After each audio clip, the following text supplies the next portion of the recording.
প্রিয় সুধী, আশা করি সকলে ভালো আছেন। আমরা আমাদের রিসার্চ মেথোডোলজি কোর্সের আজকে সেশন 6 এর আয়োজন করেছি এবং আজকের বিষয়টি হচ্ছে research design part 3 mixed method. এর আগে আমরা রিসার্চ ডিজাইন 1 and 2-তে আমরা কোয়ান্টিটেটিভ রিসার্চ এবং কোয়ালিটেটিভ রিসার্চ নিয়ে কথা বলেছি এবং তার সাথে সাথে কিছু হোমওয়ার্কও দেওয়া হয়েছে। আশা করি আপনারা হোমওয়ার্কগুলো করবেন, প্র্যাকটিস করবেন, কারণ গবেষণা একটি বিষয় যেটি আসলে এক ধরনের চর্চা, এক ধরনের নিজের সাথে নিজের উপলব্ধি করার মাঝ থেকে এগিয়ে যাওয়ার একটা শিক্ষা, যে কারণে হাতে কলমে গবেষণার অভ্যাস করাটি খুব জরুরি। এখন আজকের সেশনের কথা একটু আগে বলেছিলাম মিক্সড মেথড। মিক্সড মেথড বলতে হলেই প্রথমেই কথা হচ্ছে কার কার মিক্সড। এটি হচ্ছে কোয়ালিটেটিভ অ্যান্ড কোয়ান্টিটেটিভ রিসার্চের মিক্সড। ঠিক আছে, এখন কোয়ান্টিটেটিভ অ্যান্ড কোয়ালিটেটিভ এই দুটো মাধ্যমেরই এই দুটো মেথডেরই নিজস্ব কতগুলো স্ট্রেংথের বিষয় আছে। যেমন কোয়ান্টিটেটিভ রিসার্চ কি করতে পারে। কোয়ান্টিটেটিভ রিসার্চ হচ্ছে প্রথম কথা সংখ্যা নিয়ে ডিল করে, অথবা আমাদের টোটাল সমাজে সব কিছুকে এক ধরনের, শুধু সমাজ না, তার গবেষণার বিষয়গুলোকে কতগুলো জেনারেলাইজ ফর্মে কতগুলো সংখ্যা দিয়ে ইন্ডিকেট করে এবং তার জন্য বেশ কিছু স্ট্যাটিস্টিক্যাল টুলস আছে।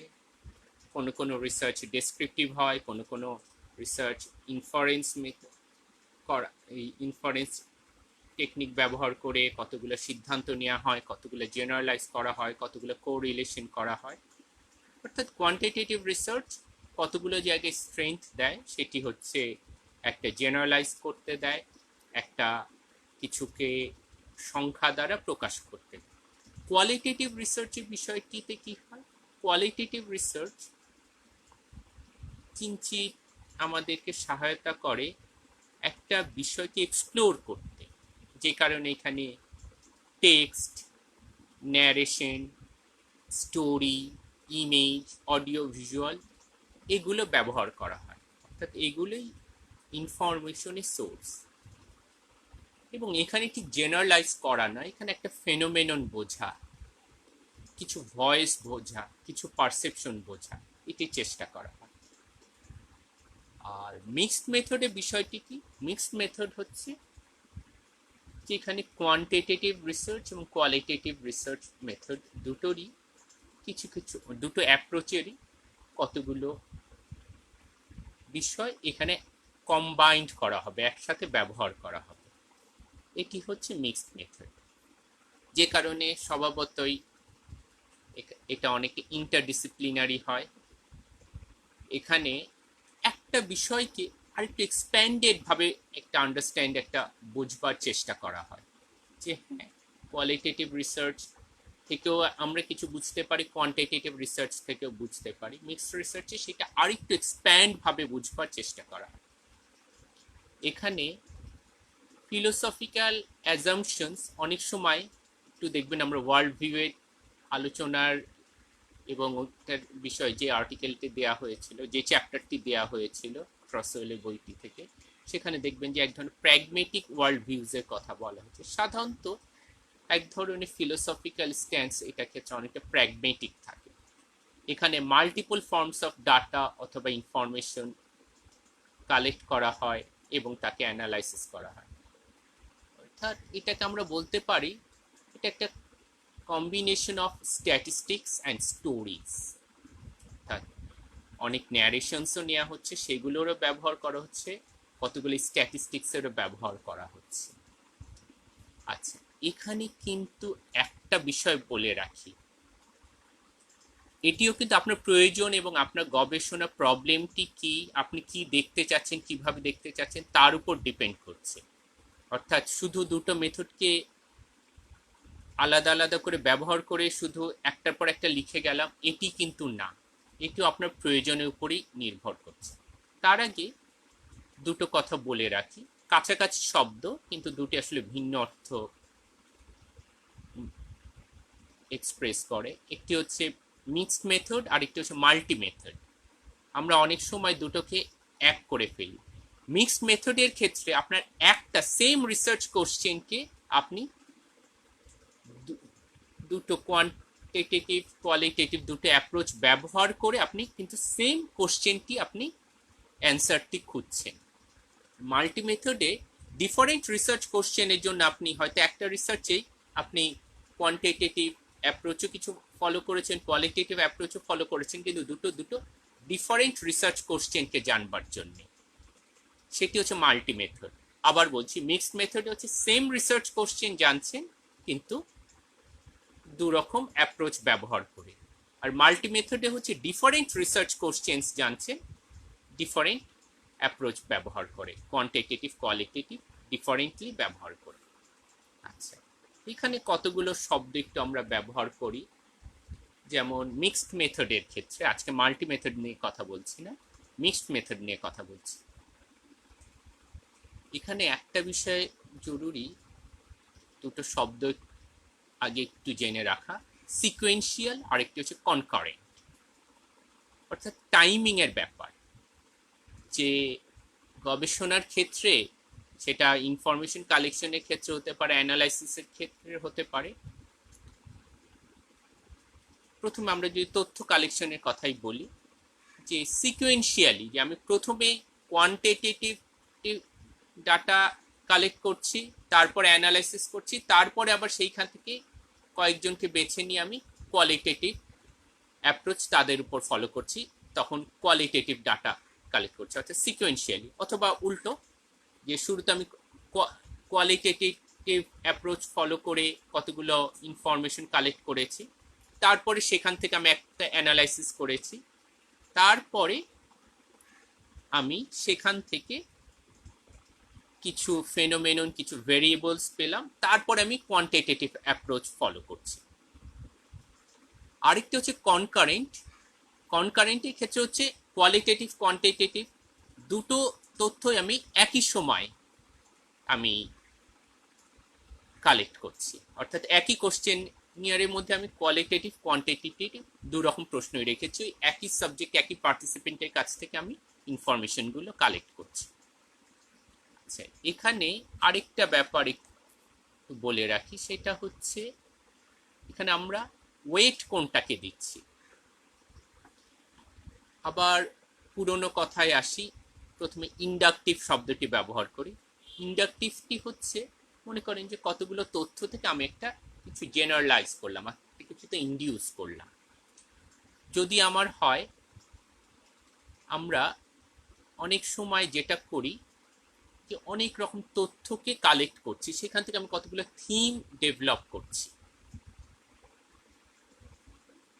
অর্থাৎ আমরা অনেক সময় কতগুলো জেনারেট করার চেষ্টা করি থিম, যে এখান থেকে কি কি ধারণাগুলো আমরা পেতে পারি। সেটার ক্ষেত্রে আপনার গবেষণায় কি আপনি সেরকম করতে চাচ্ছেন কিনা, সেটার দিকে আপনার ওয়েট বেশি কিনা, সেটা আগে আপনি নিজের রিসার্চ ডিজাইনের সময় যদি মিক্সড অ্যাপ্রোচ ফলো করেন, সেটার ক্ষেত্রে এই প্রশ্নটি আগে নিজেকে করবেন যে আপনি কি চাচ্ছেন। আপনি কি কতগুলো থিম জেনারেট করতে চাচ্ছেন, সেটার ক্ষেত্রে আপনার হয়তো ইন্ডাকটিভ অ্যাপ্রোচে আগাতে হবে। আরেকটা হতে পারে ডিডাকটিভ, যে মিক্সড অ্যাপ্রোচে আপনি ফলো করছেন কিন্তু আপনি আসলে কোনো একটা থিওরিকে টেস্ট করতে চাচ্ছেন। অর্থাৎ এটার ক্ষেত্রে আবার কোয়ান্টিটেটিভ অ্যাপ্রোচটার দিকে আপনার হয়তো ওয়েটটা বেশি থাকবে।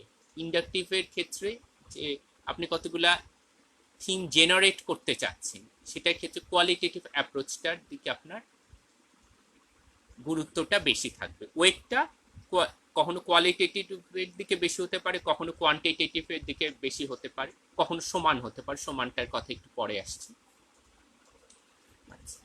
এখন আসি যে মিক্সিং এর কথাটিতে আসি। এখন আরেক রকম হতে পারে যে আপনি একটা কোনো লেন্সের আদলে, আমরা think read write like a রিসার্চারের সময় বলেছিলাম লেন্সটা কি, যে থিওরিটিক্যাল লেন্স, যে কোনো একটা লেন্স দিয়ে আপনি দেখতে চাচ্ছেন, অর্থাৎ আপনার রিসার্চ করছেন, আপনার ফিলোসফিক্যাল অবস্থান, ইন্টারপ্রিটেশন, এই তিনটার একটা মিক্সচার করতে চাচ্ছেন, সেটিও আপনার মিক্সড অ্যাপ্রোচের ক্ষেত্রে আপনার একটা অবস্থান হতে পারে, যে আপনি একটা লার্জার লেন্স বা আপনার একটা থিওরিটিক্যাল লেন্স দিয়ে আপনি বিষয়টিকে দেখতে চাচ্ছেন। তাহলে একটু আগে যেটা বলেছিলাম, যে তাহলে কোনটার দিকে আপনার ওয়েট বেশি হবে সেটা আপনার ডিপেন্ড করছে ডাটা কালেকশনের সময়। সাধারণত আপনার যদি আপনি একটু পরে আমরা আসবো যে বিভিন্ন মেথডগুলোর এর মাঝখানে বিভিন্ন টাইপসগুলোর ক্ষেত্রে, যে আপনি কি জেনারেলাইজ করতে চাচ্ছেন, নাকি আপনি কিছু এক্সপ্লোর থিম করতে চাচ্ছেন, নাকি আসলে আপনার জেনারেলাইজটাকে আপনি বেশি থিওরিটাকে টেস্ট করারটার দিকে আপনার বেশি, বা কোনো হাইপোথিসিসকে টেস্ট করার দিকে আপনার ওয়েটটা বেশি, আর সাপোর্টিং কিছু ডকুমেন্ট নিচ্ছেন, তার জন্য কিছু কোয়ালিটেটিভ বিষয় নিচ্ছেন, অথবা না আপনার আসলে কোয়ালিটেটিভ অ্যাপ্রোচ, আপনার থিমটাকে জেনারেট করাটাই গুরুত্বপূর্ণ বেশি, সেটির দিকে আপনার ওয়েট বেশি, কিন্তু তারপরে সেখান থেকে কিছু কি জেনারেলাইজ করা যায় কিনা তার জন্য সাপোর্টিং ইনফরমেশন হিসেবে কোয়ান্টিটেটিভ ডাটা নিচ্ছে। অর্থাৎ সিকোয়েন্সিয়ালি কিন্তু এটার উপর ডিপেন্ড করছে, যে আমি শুরুতে হয়তো কোয়ান্টিটেটিভ ডাটা বেশি নিয়েছি, তারপরে প্রয়োজনে আমি কিছু কোয়ালিটেটিভ ডাটা নিয়েছি, আরেকটা হতে পারে না, আমি আগে কোয়ালিটেটিভ ডাটা নিয়েছি, সেখান থেকে অ্যানালাইসিস করে আমি কতগুলো ধারণা পেয়েছি, তারপরে আমি কিছু জেনারেলাইজ করবার জন্য আমি কিছু কোয়ান্টিটেটিভ ডাটা নিয়েছি। অর্থাৎ কোনোটার ক্ষেত্রে কোনোটার ওয়েট বেশি কম হতে পারে, আবার কোনো কোনো ক্ষেত্রে হতে পারে যে দুটো আমি একই সাথে করছি, হয়তো আমি কোনো একটা পার্টিকুলার থিওরিটিক্যাল লেন্স দিয়ে আমি বিষয়টিকে দেখতে চাচ্ছি। এখন তাহলে আসি যে এখানে কি কি বিষয়গুলো গুরুত্বপূর্ণ। একটু আগে যে কথা বলেছি সেটিকে আবার একটু কানেক্ট করার চেষ্টা করি। কোয়ালিটেটিভ দুরকম ইনফরমেশনকেই আমি গ্রহণ করছি, কিন্তু কোনো কোনো ক্ষেত্রে হয়তো কোয়ান্টিটেটিভ ইনফরমেশনটাকে আমার বেশি গুরুত্ব দিচ্ছি, তার জন্য সাপোর্টিং হিসেবে আমি কোয়ালিটেটিভ ইনফরমেশনকে নিয়েছি। আবার কোনো কোনো ক্ষেত্রে হতে পারে না, আমার কোয়ালিটেটিভ ইনফরমেশনগুলোই আমার জন্য বেশি গুরুত্বপূর্ণ, তার জন্য সাপোর্টিং হিসেবে আমি কিছু কোয়ান্টিটেটিভ ইনফরমেশন নিয়েছি, কিছু অ্যানালাইসিস করেছি। আবার কোনো কোনো ক্ষেত্রে হতে পারে যে আপনি কোনো একটা পার্ট, আরেকটা কোনো সেকেন্ডারি ইনফরমেশন ডাটা, তার সাথে আপনি আপনার ইনফরমেশন, আপনার কোয়ালিটেটিভ কোয়ান্টিটেটিভ তিন রকম ইনফরমেশনকে আপনি মিলিয়ে দেখছেন, সেখান থেকে আপনি একটা কিছু থিম বা একটা কোনো থিওরি ডেভেলপ করছেন বা একটা কিছু টেস্ট করছেন, অর্থাৎ এক ধরনের ট্রায়াঙ্গুলেশন হচ্ছে। এই যে একটু আগে থিওরির কথা বললেন, থিওরাইজিং ট্রান্সফরমেটিভ পার্সপেক্টিভ, এটিও আরেকটি গুরুত্বপূর্ণ। কোনো কোনো গবেষণার ক্ষেত্রে খুব এক্সপ্লিসিটলি আপনি থিওরিটাকে মেনশন করে দিতে পারেন, কোনো কোনো ক্ষেত্রে হয়তো সরাসরি কোশ্চেনটাকে থিওরিটাকে বলা হয় না, কিন্তু রিসার্চ কোশ্চেনের মাঝখানে তার একটা রিফ্লেকশন থাকে। এটা আবার কোনো কোনো ক্ষেত্রে হতে পারে যে আপনার হয়তো একাডেমিক একটা থিওরি থেকে আদলে আপনি ডিজাইন করছেন, কোনো কোনো ক্ষেত্রে এটা হতে পারে একটা বড় পার্সপেক্টিভ লেন্স, আপনি জেন্ডার, রেস, ক্লাস এরকম কোনো একটা লেন্স দিয়ে আপনি দেখছেন। এখন তাহলে আসি মিক্সড মেথডের রিসার্চ কোশ্চেনের কথা। এখন সাধারণত তিন রকম বিষয় হতে পারে। এক্সপ্লেনেটরি, যেটার ক্ষেত্রে সাধারণত কোয়ান্টিটেটিভটা ফার্স্টে আসে, কোয়ালিটেটিভটা পরে আসে। এক্সপ্লোরেটরি, সেটির ক্ষেত্রে কোয়ালিটেটিভ প্রথমে আসে, কোয়ান্টিটেটিভ পরে আসে। কোনো কোনো ক্ষেত্রে কনভার্জেন্ট, যে দুটোই আলাদা একসাথে নিয়ে বা আলাদা করে নিয়েও আপনি একসাথে মার্জ করে দেখছেন। আবার তাহলে আসি যে এক্সপ্লেনেটরির ক্ষেত্রে আমি কোনো একটা কিছুকে এক্সপ্লেইন করছি, যে এই থিওরির আদলে আমি এই বিষয়টাকে এইভাবে এক্সপ্লেইন করছি। আরেকটা হতে পারে যেটির ক্ষেত্রে কোয়ান্টিটেটিভ বিষয়টি একটু বেশি গুরুত্ব পাবে। কোনো কোনো ক্ষেত্রে হতে পারে যে না, এক্সপ্লোরেটরি, আপনি কতগুলো থিমকে জেনারেট করছেন, কতগুলো কিছুকে এক্সপ্লোর করছেন, সেটির ক্ষেত্রে কোয়ালিটেটিভটা আগে গুরুত্ব পেতে পারে, কোয়ান্টিটেটিভ পরে পেতে পারে। কোনো কোনো ক্ষেত্রে কনভার্জেন্ট হতে পারে, যে দুটো সেম ভাবে আসতে পারে। যে কারণে ডিজাইনের ক্ষেত্রে আমরা তাহলে তিন রকম বড় আকারে বলতে পারি। তারপরে এই তিনটেই ভেঙে আমরা 6-এ যাব, যে 6 রকম টাইপস। সিকোয়েন্সিয়াল এক্সপ্লেনেটরি হতে পারে, সিকোয়েন্সিয়াল এক্সপ্লোরেটরি হতে পারে, কনকারেন্ট কনভার্জেন্ট হতে পারে। শুরুতে একটু অ্যাবস্ট্রাক্ট শোনাবে কথাটি, এরপরে আমি শুরুতে একটু অ্যাবস্ট্রাক্ট কথাগুলো বলে তারপরে একটা এক্সাম্পল ড্র করার আমরা চেষ্টা করব, যার আদলে এই টাইপসগুলোকে একটু ব্যাখ্যা করার চেষ্টা করব। কিন্তু শুরুতে একটু কুইক, একটু স্ন্যাপ যাই যে বিভিন্ন টাইপসগুলোর ক্ষেত্রে। যে সিকোয়েন্সিয়াল এক্সপ্লেনেটরি ডিজাইন, এটির ক্ষেত্রে শুরুতে কোয়ান্ট আসে, তারপরে কোয়ালিটেটিভ। এখানে প্রায়োরিটি পায় কোয়ান্টিটেটিভ ডাটা এবং কোয়ালিটেটিভ ডাটা, এখানে কোয়ালিটেটিভ ইনফরমেশন এবং অ্যানালাইসিস এখানে সাপোর্টিং ফাইন্ডিংস হিসেবে ব্যবহার করা হয়। তাহলে আবার আসি সিকোয়েন্সিয়াল এক্সপ্লেনেটরি ডিজাইন, এটির ক্ষেত্রে কোয়ান্টিটেটিভ ফার্স্টে আসে, দেন কোয়ালিটেটিভ আসে, অর্থাৎ কোয়ান্টকে কোয়াল এখানে ফলো করে। এখানে প্রায়োরিটি পায় কোয়ান্টিটেটিভ এবং কোয়ালিটেটিভ ইনফরমেশনগুলো এখানে সাপোর্টিং ফাইন্ডিংস হিসেবে ব্যবহার করা হয়। সিকোয়েন্সিয়াল এক্সপ্লোরেটরি ডিজাইন, এটির ক্ষেত্রে কোয়ালিটেটিভ ইনফরমেশনগুলো আগে নেওয়া হয়, তারপরে কোয়ান্টিটেটিভ প্রয়োজন, তার উপরে ভিত্তি করে কোয়ান্টিটেটিভ কতগুলো ইনফরমেশন কালেক্ট করা হয়। তাহলে এখানে প্রায়োরিটি পায় কোয়ালিটেটিভ অ্যাপ্রোচ, আর এখানে কোয়ান্টিটেটিভ ডাটাগুলো সাপোর্টিং ফাইন্ডিংস হিসেবে ব্যবহৃত হয়। সিকোয়েন্সিয়াল ট্রান্সফরমেটরি, এখানে হতে পারে আপনি এটিকে একটা কোনো লেন্সের আদলে, আপনার একটা কোনো অ্যাডভোকেসির দর্শনের আদলে আপনি দেখছেন। সো এখানে প্রায়োরিটি যে কোনো একটা প্রতি আসতে পারে, কিন্তু সেটি আসলে ডিপেন্ড করছে আপনার সিচুয়েশনের উপর, যে আপনার এই পরিস্থিতিতে আপনি দেখছেন যে এইখান থেকে করবার পরে যে না, এখানে আসলে এটি প্রায়োরিটি পাওয়ার কথা। মানে সিকোয়েন্সিয়াল এক্সপ্লেনেটরি বা সিকোয়েন্সিয়াল এক্সপ্লোরেটরিতে যেমন আপনার প্রি ডিজাইনের মধ্যেই আছে যে এটা প্রায়োরিটি পাবে, এটি হয়তো, কিন্তু সিকোয়েন্সিয়াল ট্রান্সফরমেটিভের কাছে এটা আসলে আপনার একটা সিচুয়েশনের উপর ডিপেন্ড করছে। এখন আসে কনকারেন্ট ট্রায়াঙ্গুলেশন। কনকারেন্ট ট্রায়াঙ্গুলেশনে আমরা দুটো মেথডই সেপারেটলি ব্যবহার করছি, যে দু রকমই আমরা ইনফরমেশন নিয়েছি এবং দুটোকে আমি ইকুয়ালি প্রায়োরিটি দিচ্ছি। যে কোয়ালিটেটিভ কোয়ান্টিটেটিভ দু রকম ইনফরমেশন নিয়েছি, কিন্তু দুটোই আমার ইকুয়ালি আমি প্রায়োরিটি দিচ্ছি। দুটোর মাঝখান থেকে আমি কতগুলো এক ধরনের ক্রস ভ্যালিডেট করছি, বা আমি আমার ফাইন্ডিংসকে ভেরিফাই করছি। অর্থাৎ দুটো মেথডই ব্যবহার করা হয়েছে এবং দুটোই ইকুয়াল প্রায়োরিটি পেয়েছে। কনকারেন্ট নেস্টেডটা অনেকটাই কনকারেন্ট ট্রায়াঙ্গুলেশনের মতোই, যে দুটো মেথড থেকে নেওয়া হয়েছে, কিন্তু অনেক ক্ষেত্রে এটিতে হয়, এবং এখানে হয়তো সেকেন্ডারি ইনফরমেশন নেওয়া হচ্ছে, তিন রকম ইনফরমেশন থেকে আমি এক ধরনের ট্রায়াঙ্গুলেশন করছি। কিন্তু এখানে নট নেসেসারি যে কনকারেন্ট ট্রায়াঙ্গুলেশনের মতো দুটোকেই আমি ইকুয়াল প্রায়োরিটি দিচ্ছি। এখানে হয়তো কোনো একটাকে বেশি প্রায়োরিটি দেওয়া হতে পারে, কোনো একটাকে কম প্রায়োরিটি দেওয়া হতে পারে। একটু জটিল হয়ে যাচ্ছে কারণ এখন পর্যন্ত একটু অ্যাবস্ট্রাক্ট ভাবে বলছি। এরপর আমরা একটা একটা এক্সাম্পল থেকে আমরা চেষ্টা করব যে বিষয়টিকে আর একটু কনক্রিট ভাবে বোঝার, একটু ভিজুয়ালাইজ করা।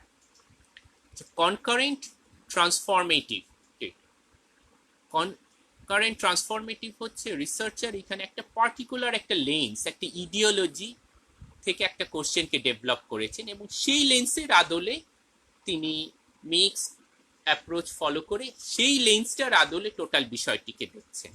অর্থাৎ এখানে যে কোনো একটা দুটো মেথড সমান প্রায়োরিটি পেতে পারে, দুটো মেথডের মধ্যে কোনো একটা কম বেশি পেতে পারে, কিন্তু এখানে আপার স্কেলে থাকছে আসলে তার থিওরিটিক্যাল লেন্স, যে এই লেন্সের আদলে আমি বিষয়টিকে দেখছি।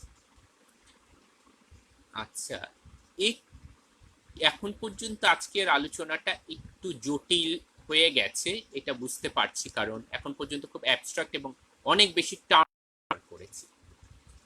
এখন একটু আসি সহজভাবে একটা এই বিষয়টিকে একটু ব্যাখ্যা করার চেষ্টা করি। মনে করুন যে একটা গবেষণা করতে চাচ্ছি ঢাকা বিশ্ববিদ্যালয় শিক্ষার্থীদের আর্থসামাজিক অবস্থা। এখন কয়েক রকম বিষয় হতে পারে, এটা হচ্ছে একটা বড় সমস্যার কথা বললাম, যে বড় গবেষণার সমস্যা হচ্ছে ঢাকা বিশ্ববিদ্যালয়ের আর্থসামাজিক অবস্থা। আচ্ছা, যদি আমি সিকুয়েন্সিয়াল এক্সপ্লেনেটরিতে যাই, আমি ফার্স্টে একটু ধরে নিলাম যে আচ্ছা ঢাকা বিশ্ববিদ্যালয়ে আমি তাহলে একটু জানি যে ঢাকা বিশ্ববিদ্যালয়ের শিক্ষার্থীদের পিতামাতার আয় কত, পিতামাতার শিক্ষাগত যোগ্যতা কত, শিক্ষার্থীরা কোন কোন বিভাগে পড়ছে, তাদের রেজাল্ট কি। তারপরে হয়তো আমি এভাবে করে কতগুলো ইনফরমেশন নিলাম, আর তারপর আমি দেখলাম আচ্ছা ঢাকা বিশ্ব, আবার এটার সাথে ক্রস ভ্যালিডেট করার জন্য আচ্ছা ঢাকা বিশ্ববিদ্যালয় এবং অন্য বিশ্ববিদ্যালয়, দুই জায়গার বিশ্ববিদ্যালয়ে আমি আলাদা করে ইনফরমেশন নিলাম। সেখানে আমি দেখছি তাদের পিতা, এগুলো সবকিছু ইনফরমেশন নিয়ে আমি হয়তো কতগুলো কোরিলেশন পাচ্ছি যে আচ্ছা ঢাকা বিশ্ববিদ্যালয়ে এই ইনকাম রেঞ্জের পিতামাতার সন্তান বেশি আসে, বা পিতামাতার এই শিক্ষাগত যোগ্যতা থাকলে বেশি শিক্ষার্থী এখানে আসে। তারপরে হয়তো এই ফাইন্ডিংসটার পরে আমি হয়তো কয়েকজনকে বেছে নিলাম যে আচ্ছা, তারপর তাকে জিজ্ঞাসা করলাম আপনি কেন ঢাকা বিশ্ববিদ্যালয়ে ভর্তি হয়েছেন। আপনি তিনি হয়তো বললেন যে আমরা সেরকম নিলাম যে যার বাবা মা ঢাকা বিশ্ববিদ্যালয়ে পড়ছে, তারা হয়তো বললো যে আমার বাবা মা আমাকে উৎসাহিত করেছে, বা আমার বাবা মার এই শিক্ষাগত যোগ্যতা ছিল দেখে তারা আমাকে এখানে ভর্তি করেছে। আমি হয়তো আরো কারো ইনফরমেশন নিয়েছি যারা ঢাকা বিশ্ববিদ্যালয়ের সুযোগ পায়নি। তারা বলছে হয়তো যে আমার বাবার এই মায়ের এই শিক্ষাগত যোগ্যতা ছিল না, তাই তারা আমাকে সাপোর্ট দিতে পারেনি, তাই আমি ভর্তি হতে পারিনি। তার মানে আগে কিন্তু এখানে আমি জেনারেলাইজ করে নিয়েছি যে এই ইনফরমেশন, তারপরে সাপোর্টিং ইনফরমেশন হিসেবে আমি ওই কয়েকজন পার্টিসিপেন্টের সাথে কথা বললাম। তার মানে এটার ক্ষেত্রে কোয়ান্টিটেটিভ অ্যাপ্রোচটি বেশি গুরুত্ব পেয়েছে দেন কোয়ালিটেটিভ অ্যাপ্রোচ। সেই একই বিষয়টি, কিন্তু আমি হয়তো একটু জানতে চাচ্ছি যে আসলে তা না, আমি আগে একটু জানি আচ্ছা ঢাকা বিশ্ববিদ্যালয়ে তুমি পড়ছো, আপনি এখানে ভর্তি হবার জন্যে আপনার কি কি স্ট্রাগল করতে হয়েছিল। তিনি হয়তো তার লাইফের একটা স্টোরি বললেন, আমি এইভাবে পড়েছিলাম, আমি এরকম ভর্তির জন্য এরকম চেষ্টা করেছি, আমাকে এই শিক্ষক হেল্প করেছে, এই বাবা মা আমাকে এইভাবে হেল্প করেছে, তারা আমাকে এইভাবে উৎসাহিত দিয়েছে। এখানে হয়তো কিছু আবেগ ঘন বিষয় আসলো, যে আমি যখন রাতে ঘুমিয়ে পড়তাম তার আগে আমার মা আমাকে দুধ বানিয়ে দিত আমার জন্য, আমার বাবা রাত পর্যন্ত জেগে থাকতো। অনেক অনেক স্টোরি আসলো, সেগুলো থেকে আমি অনেকগুলো থিম জেনারেট করলাম। তারপরে হয়তো আমি দেখলাম আচ্ছা হ্যাঁ অনেক রকম থিমও আসলো এখানে, অনেক অনুভূতি, অনেক স্ট্রাগল, অনেক শিক্ষক। আচ্ছা তারপরে আমি দেখছি যে আচ্ছা একটা বিষয় দেখা যাচ্ছে যে সবাই বলছে বা বেশিরভাগই বলছে যে এখানে ভর্তি হওয়ার জন্য এই মায়ের এই সাপোর্টটি খুব গুরুত্বপূর্ণ ছিল। আচ্ছা তাহলে আমি সেখান থেকে কতগুলো একটু জেনারেলাইজ করি, আচ্ছা মায়ের শিক্ষাগত যোগ্যতা কি। তারপর আমি হয়তো অনেক পার্টিসিপেন্টকে নিলাম, যে তাদেরকে বললাম যে এরা ঢাকা বিশ্ববিদ্যালয়ের স্টুডেন্ট এবং তার মায়ের শিক্ষাগত যোগ্যতা কি। সেখান থেকে আমরা হয়তো দেখছি যে যে সমস্ত মায়ের 18 বছরের বেশি স্কুলিং আছে, তাদের সন্তানরা বেশি এখানে ভর্তি হচ্ছে। তার মানে এখানে কিন্তু আগে কিন্তু আমার এক্সপ্লোর করলাম, আগে কিন্তু আমি এখানে কোয়ালিটেটিভ বিষয়গুলো, ন্যারেশনগুলোকে আমি এক্সপ্লোর করলাম, তারপরে সাপোর্টিং ইনফরমেশন হিসেবে আমি কিছু কোয়ান্টিটেটিভ ডাটা নিয়েছি। তার মানে এখানে কিন্তু বেশি ওয়েট পাচ্ছে আমার কোয়ালিটেটিভ বিষয়গুলো। আরেকটা হতে পারে যে আমি শুরুতে একটা জেন্ডার লেন্স নিয়েছি, মানে একটা থিওরিটিক্যাল লেন্স নিয়েছি, তারপর তার আদলে দেখছি আচ্ছা জেন্ডার লেন্স দিয়ে আমি দেখছি যে হ্যাঁ সেখানে আগে আমার অবস্থানটি আমি ক্লিয়ার করে নিচ্ছি যে আমি এই ফিলোসফিক্যাল স্ট্যান্ডে বিশ্বাস করি, এই রকম ভাবে করি, তারপরে এই রকম ভাবে আমি চিন্তা করি, এই রকম ভাবে আমি আমার রিসার্চটিকে ডিজাইন করেছি যে এই থিওরিটিক্যাল লেন্সটা দিয়ে, এই জেন্ডার লেন্স দিয়ে, বা এরকম জেন্ডারের মাঝেও অনেক ধরনের থিওরি আছে, বা এই ফেমিনিস্ট দৃষ্টি দিয়ে, বা এই মার্কসিস্ট দৃষ্টি দিয়ে, যে এই শ্রেণী সংগ্রামের দৃষ্টি দিয়ে। তারপর আমি আলাদা করে কোয়ান্টিটেটিভ ইনফরমেশন নিলাম, কোয়ালিটেটিভ ইনফরমেশন নিলাম। তারপর আমার লেন্সের আদলে কোয়ালিটেটিভ কোয়ান্টিটেটিভ দুটোকেই আমি আমার সাপোর্টিং ইনফরমেশন হিসেবে ব্যবহার করলাম। তার মানে এইখানে কিন্তু প্রায়োরিটি পাচ্ছে আমার লেন্সটি, আমার ট্রান্সফরমেশন, আমি যে লেন্স দিয়ে দেখছি। এটির ক্ষেত্রে ইনফরমেশনগুলো কনকারেন্ট হতে পারে, যে একই পার্টিসিপেন্টের কাছ থেকে তার পিতামাতার আয় কত, তার বাবা মার শিক্ষাগত যোগ্যতা কি, কত বছর স্কুলে পড়েছে, এগুলো ইনফরমেশন নিচ্ছি। তারপরে আমি হয়তো আর কিছু, যে আচ্ছা তুমি তোমার স্টোরিটা বলো, যে তোমাকে এই পর্যন্ত পড়ার ক্ষেত্রে তুমি কি কি স্ট্রাগল করেছো। তারপরে সবগুলো ইনফরমেশন আমি আমার এই লেন্সের আদলে দেখছি। এটি হচ্ছে মিক্সড অ্যাপ্রোচ। আজকে একটু কুইক গিয়েছি, কারণ সাধারণত আমার এক্সপিরিয়েন্স হচ্ছে যে পার্টিসিপেন্টরা বড় ভাগে ভাগ হয়ে যায় কোয়ান্টিটেটিভ অ্যান্ড কোয়ালিটেটিভ। কিন্তু এই দুটোর সমন্বয়ে আরেকটি স্ট্রং মেথড আছে, সেটি হচ্ছে মিক্সড অ্যাপ্রোচ। এটিও ডিপেন্ড করছে আপনার গবেষণার সমস্যাটির উপর, আপনার ভাবনাটির উপর, আপনি কি প্রবলেমটি নিয়ে ডিল করতে চাচ্ছেন তার উপর। আর আজকের এই লেকচারে একটা সাপ্লিমেন্ট লেকচার আছে, যেটির একটি লিঙ্ক আপনারা পাবেন, এখানে কমেন্টসেও আছে, এছাড়া ইনস্ট্রাকশনসের মধ্যেও লিঙ্কটি দেওয়া আছে। যে জন ক্রেসওয়েলের একটা ছোট ভিডিও আছে, অল্প কয়েক মিনিটের, 20 মিনিটের কম। জন ক্রেসওয়েলের বইটি রেফারেন্স আপনাদের কাছে দেওয়া হয়েছে। সেখানে আপনি মিক্সড মেথড সম্বন্ধে একটা আইডিয়া পাবেন, যেটিকে আমি বলবো যে আজকের এই লেকচারের একটা supplement lecture. So thanks to John Creswell, তার ইউটিউবের এই ভিডিওটি আছে, আপনারা এটি দেখতে পারেন। আর আজকের ক্লাস ইনস্ট্রাকশনসগুলো এখানে দেওয়া আছে। এখন আসে একটু হোমওয়ার্কের ক্ষেত্রে। জন ক্রেসওয়েল, যার লেকচারটি আপনারা আশা করি শুনবেন, তার বইটির লিঙ্কটিও দেওয়া আছে। প্রথম হচ্ছে আগের হোমওয়ার্কগুলোর মতোই, read and notes from chapter. এখানে যে চ্যাপ্টারটি আছে মিক্সড মেথড প্রসিডিউরস, সেটি চ্যাপ্টারটি পড়ুন এবং সেটি থেকে নোট নিন।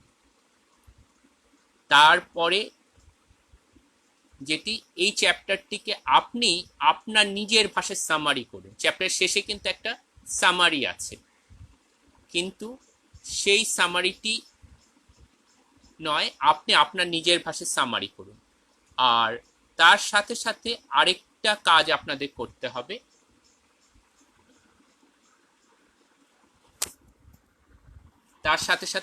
আরেকটি কাজ করতে হবে, যেটি হোমওয়ার্ক 3। সেটি হচ্ছে আপনারা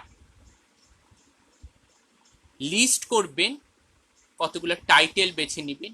কোয়ালিটেটিভ অ্যান্ড কোয়ান্টিটেটিভ দুটোই ব্যবহার করা হচ্ছে, অর্থাৎ মিক্সড অ্যাপ্রোচে কতগুলো উদাহরণ, কতগুলো টাইটেল আপনারা লিস্ট করবেন। এটি হবে হোমওয়ার্ক 3। এই হোমওয়ার্ক এবং টাস্কগুলো samioedd@gmail.com কমেন্টসেও দেওয়া আছে, এই অ্যাড্রেসে আপনারা সেন্ড করতে পারেন। আশা করি সেগুলো সাথে আমাদের আরও ইন্টারাকশন বাড়বে। আর রিসার্চ মেথডে ফাউন্ডেশন পর্বে এর পরের সেশনটি হবে রিপোর্ট রাইটিং এর উপর, রিসার্চ রিপোর্ট রাইটিং। আপনারা সকলে ভালো থাকুন, আপনারা চিন্তা করুন, think, read, write like a researcher. এবং আবার একটু পুনরাবৃত্তি করি, সেটি হচ্ছে আপনাদেরকে যেটি notes for and by the researcher দেওয়া হয়েছিল, সেটি আপনারা দয়া করে নিয়মিত প্র্যাকটিস করবেন। একটি আপনাদের একটা রিসার্চের ডায়েরির মতো মেনটেন করবেন। সেখানে আপনাদের বারবার রিকোয়েস্ট করছি যে এক ধরনের মার্জিন রাখবেন সাইডে, সেই মার্জিনে আপনি পরে কথা যোগ করতে পারেন। আজকের হোমওয়ার্ক 3টি, ক্রেসওয়েলের চ্যাপ্টারটি আপনারা পড়বেন এবং সেখান থেকে আপনারা নোট নেবেন। তারপর চ্যাপ্টারটিকে সামারি করবেন নিজের ভাষায়। এবং আরেকটি হচ্ছে কতগুলা মিক্সড অ্যাপ্রোচে কতগুলো টাইটেল আপনারা লিস্ট করবেন, লিখবেন। আর আপনারা সকলে ভালো থাকুন, আশা করি আপনাদের সাথে আরও নিয়মিত যোগাযোগ হবে। আর আরেকটি, ক্রেসওয়েলে যে ভিডিওটি দেখিয়েছি, লিঙ্কটা দিয়েছি, সেটি ভিডিওটি আপনারা দেখবেন। আপনারা কোয়ালিটেটিভ কোয়ান্টিটেটিভ অ্যাপ্রোচগুলো সম্বন্ধেও ধারণা রাখবেন। নিজের পথ তারপর আপনার নিজেরা বেছে নেবেন। আপনাদের মিক্সড অ্যাপ্রোচ অনুসরণ করতে ইচ্ছে হলে অবশ্যই মিক্সড অ্যাপ্রোচ সম্বন্ধেও জানবেন। আপনারা প্রত্যেকটি বিষয় নিয়ে জানুন, চেষ্টা করুন, নিজেদের মাঝখানে ইন্টারাকশন করুন, কারণ মেধার সাথে মেধা, তত্ত্বের সাথে তত্ত্বের তর্ক, সংঘর্ষ এবং মিতালির মাঝে জ্ঞান এগিয়ে যায়। আপনারা সকলে ভালো থাকুন। আপনাদের সকলকে ধন্যবাদ। ভালো থাকবেন।